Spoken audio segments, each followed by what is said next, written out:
Guys, alam nyo ba, may sakit ang buling ngayon. Obvious naman sa boses ko, diba?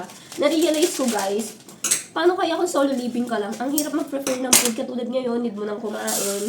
Buti na lang, guys, meron shirataki rice. No need mo na tong iluto. So, kung may sakit ka, para lang kasi itong instant cup noodles, kailangan mo lang na mainit na tubig para magkaroon ka na nga ng rice. Then, ayan, lagay mo lang dyan.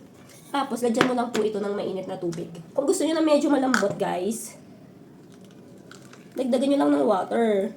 Pero kung gusto nyo naman na sakto lang, o diba, ang init, ayan, ibuhos nyo lang po.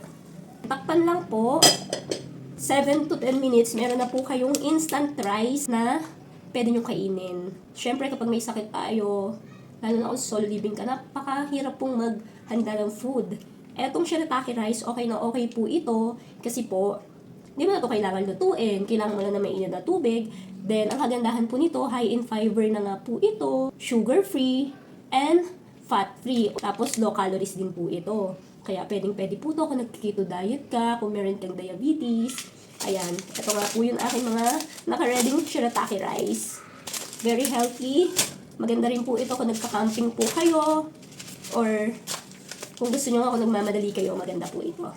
Kasi, within 7 to 10 minutes, meron ka ng instant rice na no need lutuin. Kung gusto nyo ng mga ganito pong rice, ilalagay ko po yung link nito sa aking yellow basket or di kaya naman po ay sa comment section. Yun lang po. Thank you for watching, guys.